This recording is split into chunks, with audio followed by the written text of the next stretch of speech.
Hello, welcome to the channel. My name is Ian and this is Jane. Hiya. And we've just been to see our third show of our first full day at the Edinburgh Fringe, and that was Freddie Hayes' Potatohead.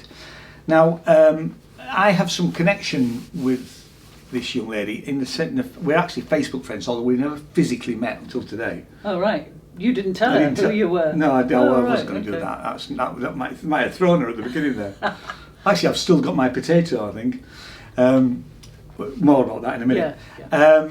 So, Freddie Hayes' Potatohead. Okay. Do you want to read the bit and I'll go and get my potato? So, it's comedy puppetry. The gloriously bonkers Freddie Hayes presents a starch-raving mad adaptation of Faust with puppets. Expect potatoes, puns, puppetry, stand-up comedy, video montages, dancing and karaoke. There we go. Okay, what did you think? Well, I thought it started fantastically well. It did start really well. And up until about the last 10 minutes when it lost me. I'm afraid I sort of tuned out. I found that bit wasn't very funny. No, I mean, it's done in association with the York Theatre Royal, and I think, although she said she was from Leeds, she may well be from Leeds, but I thought she was from York. But anyway, I agree with you. She was handing these potatoes out, which she stuck eyes on, and I quite liked all of that sort of interaction. Well, I thought the stage was great. You know, she kept referring to the allotment. Yeah. I mean, she's dressed as a potato. Yeah. Yeah. And it is full of puns. Yeah. And it's very funny. It's clever. And she's put a massive amount of work into it because there's a multimedia element. We keep going to some film footage, and some of that film footage is just footage, but in other bits she's performing like in a nightclub with the puppets. At one point, and she's doing it live while we're also seeing it on screen, which I think is a really quite clever thing to do because it's quite small, and if you're at the back you might not be able to see it, but you've got a screen to be able to see it. So it's in that way it's really well thought out, I thought. Very creative, and there's a story. Yeah, there is. And you know, and she takes us with us. She takes us with her. Yes.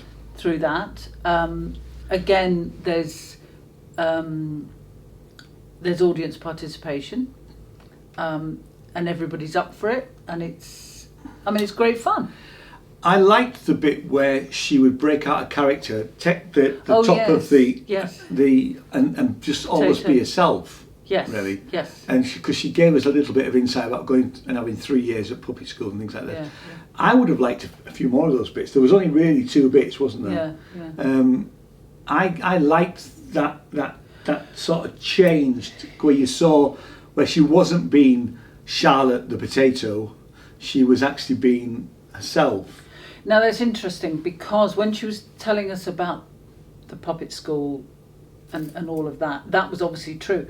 But then when she came out of character the second time, I felt she was playing more of a role. Okay. I didn't pick up on that. Yeah. So I thought she was actually playing a second role. But I agree, certainly the first time, that seemed to be, her life. I mean, and I liked her as Charlotte the puppet, Charlotte the Potato Head. I was less enamoured by her Gary Lineker. Well, you've just given away the plot. No, it's not a plot. It's not a plot spoiler. All right, okay. No.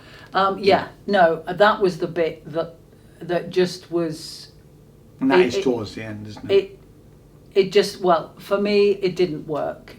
It wasn't as clever as the rest of the show. It just didn't work.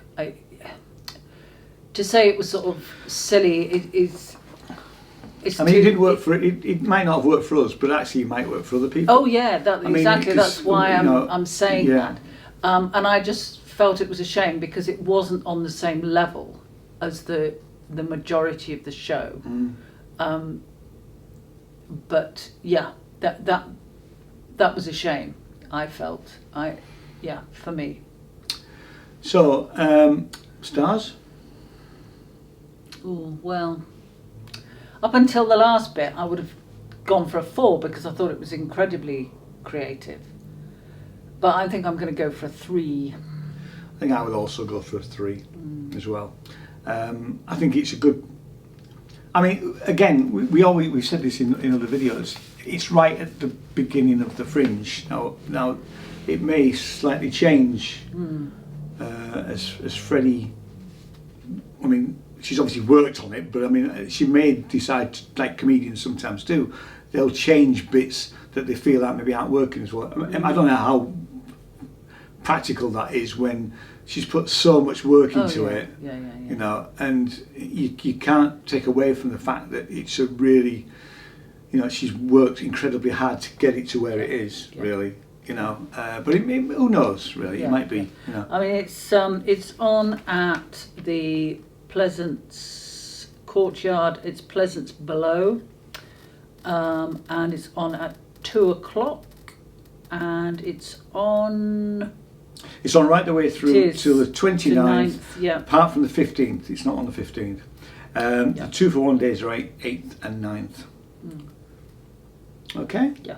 Anything else? No, just to say, and it's also a 12 plus. Yeah, I mean, actually, I mean, there is.